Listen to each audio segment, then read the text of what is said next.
wabarakatuh. Waalaikumsalam warahmatullahi wabarakatuh. Baik anak-anak, ini pembelajaran informatika hari ini. Gimana, sudah siap ya? Tadi malam sudah baca-baca buku ya? Dan buku paket. Kemudian sebelumnya saya mau nanya dulu, tadi malam sudah belajar tentang materi yang akan kita bahas hari ini kan? Artinya kamu sudah punya pandangan gitu ya? Untuk hari ini kita akan membahas tentang algoritma dan pemrograman. Jadi algoritma dan program ini ada di kelas 7, kelas 8, juga ada di kelas 9. Cuma jenjangnya juga berbeda-beda gitu ya. Masih dasar, sedang, dan ini sudah ya kita dapat mengatakan ini tingkat mahir ya untuk kelas 9 ya. Kita langsung saja untuk algoritma dan pemrograman. Yang baik serta menghargai etika dan hak cipta dalam pengembangan perangkat lunak. Jangan lupa ada hak cipta di situ. Jangan pernah mengambil hak ciptanya orang lain. Kemudian kamu copy paste terus diakui oleh kamu. Itu tidak boleh. Jadi kamu harus benar-benar membuat produk asli dari kamu sendiri, dari A sampai Z. Tidak boleh mengambil produk dari orang lain. Itu bisa kena hak cipta karena tidak ada undang-undangnya. Bisa kena denda, bahkan bisa kena kejahatan hukuman. Itu tidak boleh ya, seperti itu ya. Jadi walaupun kamu bisa, tapi ada batasan-batasan tertentu. Di kelas 9 itu siswa akan mendalami algoritma dan pemrograman dengan mempelajari Scratch dan Blockly. Pernah dengar Scratch? Pernah ya, karena dari kelas 7, kelas 8 itu sudah ada Scratch. Apa itu Scratch? Aplikasi untuk membuat sebuah game. Nah, ya. Blockly juga sama ya, sama. Coba Blockly ini selain online, tapi semuanya sama-sama online bisa ya. Cuma kalau Blockly itu tingkatannya lebih tinggi lagi. Ya, karena ada di situ ada bahasa selain bahasa coding, juga ada bahasa Python. Oleh program manusia, ini apa Pak bahasanya kok kayak gitu? Memang seperti itu. Makanya kita belajarnya juga pakai bahasa mesin selain bahasa manusia dan kita harus memahami. Kita lanjut ya. Kita lanjut. Ini pengertiannya. Jadi pengertian algoritma di situ serangkaian langkah atau prosedur yang sistematis dan logis untuk menyelesaikan suatu masalah atau mencapai tujuan tertentu. Bisa diibaratkan seperti resep masakan. Ada urut-urutan langkah dari awal sampai akhir. Nah, urut-urutan langkah dari awal sampai akhir itu sebenarnya kalau bahasa dulu kita nggak tahu. Tapi sekarang itu kita sebut dengan apa? Kode. Kodenya seperti apa? Algoritmanya boleh, tapi kode itu urut-urutannya. Ya, kodenya. Tapi berupa pemrograman. Itu dalam bidang informatika. Untuk bidang lain, apa harus pakai pemrograman? Tidak. Seperti misalnya kamu memasak mie, itu bagaimana prosesnya? Pertama menyediakan Pertama menyediakan minyak dulu, ya. Kemudian apa lagi? Merebus air di panci gitu ya. Kemudian setelah mendidih, minyak dimasukkan.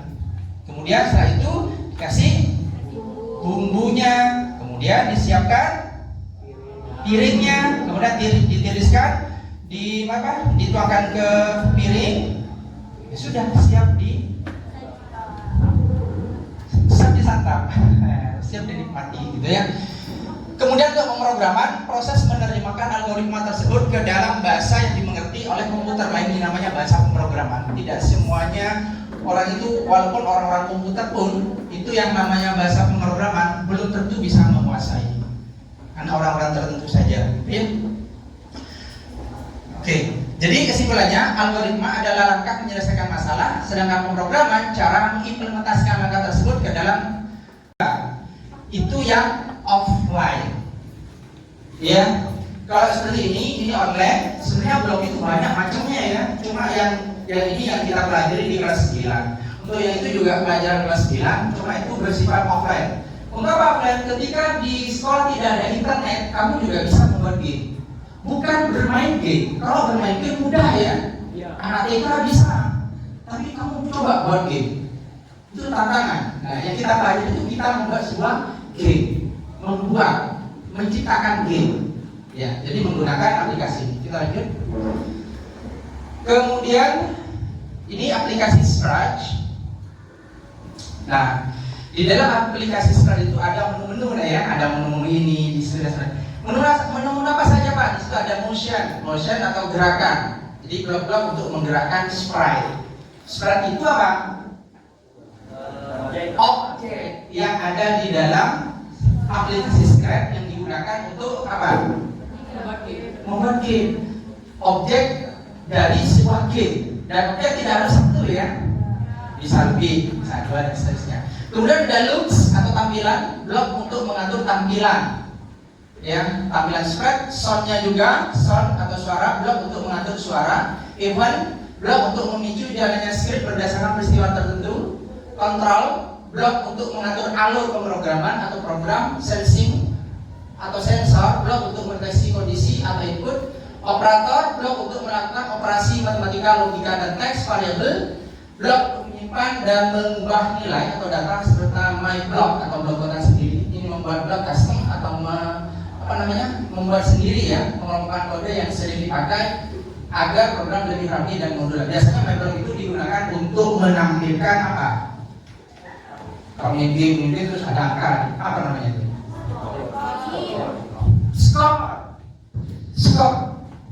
Skor atau skala ya, skalanya berapa atau skor berapa, nilai ya. Bagus, kita langsung saja nak ya, karena kamu sudah menguasai. Coba latihan untuk siswa. Sekarang tolong saya buatkan kodenya manusia yang bisa berjalan dari kiri ke kanan, dari kanan ke kiri, kiri ke kanan, terus berulang-ulang pakai aplikasi Scratch. Silakan buka Scratch sekarang. Dilihat caranya. Pak, kami tidak tahu gimana Pak. Itu kan coding Pak. Kita menyusun coding. Ya betul, menyusun coding. Sekarang sudah ada AI nah. Jadi walaupun kamu tidak tahu, coba minta bantuan sama AI. Ada yang tahu AI apa saja? Banyak sekali ya. Ada ChatGPT, ada Gemini, ada Cici, ada Meta. Banyak sekali ya. Banyak sekali nah ya. Banyak sekali. Dan terus gimana Pak? Saya tidak bisa membuat game sementara saya terbatas Pak kemampuan saya. Kan ada bantuan. Kita menggunakan AI itu bukan berarti 100% kita menggunakan AI itu langsung kita langsung kita gunakan. Tidak. Kita modifikasi, kita tambahi. Itu hanya membantu saja. Oke, itu sudah yang selesai itu malah ya. Silakan yang lain. Pak, caranya gimana Pak? Buka ChatGPT, buatkan coding game manusia berjalan dari kiri ke kanan dan kembali lagi terus itu. Silakan sambil waktu. Itu ada urut-urutannya ya, caranya ya. Pertama kamu buka ChatGPT atau aplikasi lainnya, misalnya Gemini ya. Kemudian ketika apa yang kalian tanyakan, setelah muncul serangkaian langsung diaplikasikan dengan cara buka aplikasi Scratch dan langsung dibuatkan codingnya. Ya. Silakan dicoba.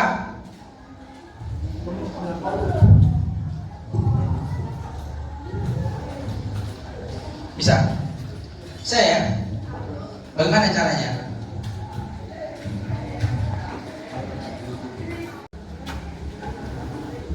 Tuh, tolong ini dirangkai semuanya. Ini adalah kode-kode yang ada. Ini kodenya seperti ini. Tolong dirangkai. Bisa enggak? Silakan dimasukkan. Pertama kali harus dirubah dulu ke bahasa Indonesia. Sudah tahu cara mengubah ke bahasa Indonesia? Ada gambar global ya, seperti dunia gitu ya. Klik bahasa Indonesia. Silakan kamu masukkan. Seperti yang saya kali di kelas 7 ya, biasanya diawali dengan apa? Gambar? Gambar? Ya, ketika bendera diklik itu mesti ada di paling atas. Berikutnya kamu lihat bagaimana. Tolong dirangkai ini, seperti ini. Tapi saya tidak beritahu ya, seperti apa rangkainya. Cuma tolong ini dirangkai. Bisa nggak? Membentuk sebuah games diawali dengan berjalannya manusia. Nanti game berikutnya ditambah lagi, mungkin ketika bertemu dengan siapa, bersalaman atau apa, mendapatkan nilai poin sekian, atau menghindar dari kendaraan yang dari depan, atau menghindar dari apa, itu tergantung kita yang membuat game, gitu, ya. Tolong dirangkai. Sudah. Bener ini, coba dikasih background. Pas itu, bener itu, udah. Kostum berikutnya itu yang di mana? Nah, backgroundnya dikasih. Gitu. Nah ini juga bener, ini juga bener ini. Nah itu bener ya. Ini juga sama, backgroundnya dong, kasih dong. Ini bisa.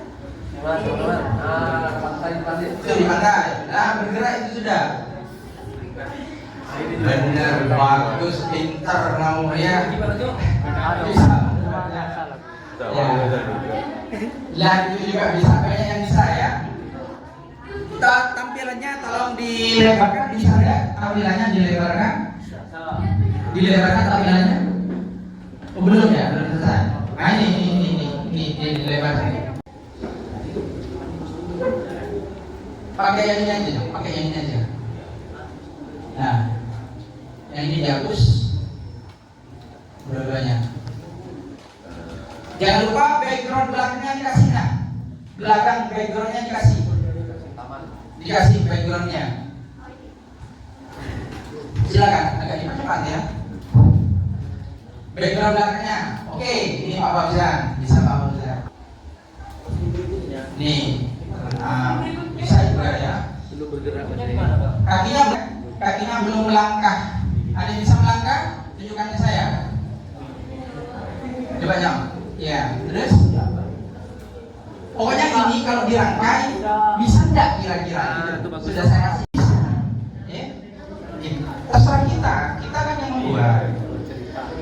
membuat game. Jadi bebas kreasi kamu. Jadi kamu bukan hanya bermain game saja, tapi membuat game. Ya, membuat game itu bisa. Dan game banyak sekali nak ya.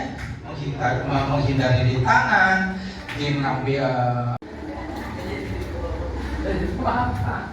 Kenapa Sahul? Nanti kasih suara. Makan juga. Kita kasih bawah. Ikut aja itu. Susunannya ada di sana berarti. Jadi nekastum itu ada di tengah, bukan di paling bawah. Di paling bawah bisa kamu buat, bisa game yang berhubungan dengan pembelajaran. Misalnya perkalian. Ketika benar akan mendapatkan skor, ketika salah akan mendapatkan Anda belum beruntung. Itu bisa seperti itu. Dibuatkan sebuah games. Nah disitulah letak memberikan pembelajaran dasarnya saja dan kamu kembangkan sendiri. Banyak sekali nak, banyak sekali. Kalau kamu pengen mengembangkan dari game ini pakai script aja itu luar biasa ya, itu baru hanya satu dan masih banyak lagi. Kemudian Mana kamu? Kamu semua. Silakan bisa disimpan ya, silakan bisa disimpan. Kita gerak 30 langkah, bawahnya lagi. Kemudian atur gaya dari kiri ke kanan, bawahnya lagi. Baru yang terakhir adalah jika di pinggir dipantulkan. Coba dilihat. Bisa ya? Bisa Saul? Coba dicek lagi Saul. Dicek lagi. Kenapa kok bisa ke atas ke bawah? Coba dicek lagi. Coba dicek, ini tunggu ya, harus teliti lah ya, model itu harus teliti. dilepas satu persatu, tapi masukkan kode ini. Ini adalah kodenya ya. Ini kode. Nih lihat Saul. Pertama ini taruh di atas. Nih, tak lagi selesai ya. Tergantung dari kamu aja nanti, nah ya. Udah disimpan?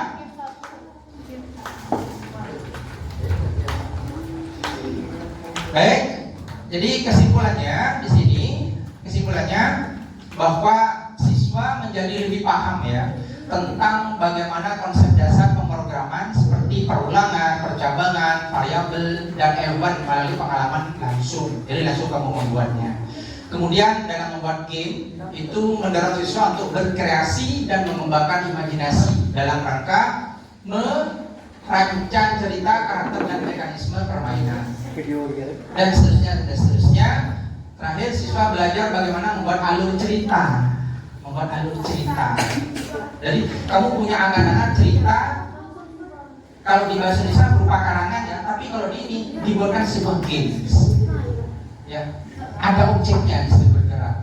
Jadi bercerita, punya angan-angan, tapi dibuat sebuah game. Gitu. Itu yang maksud pembelajaran itu begitu, nah ya. Seperti itu. Mungkin ada yang mau ditanyakan sebelum saya tutup?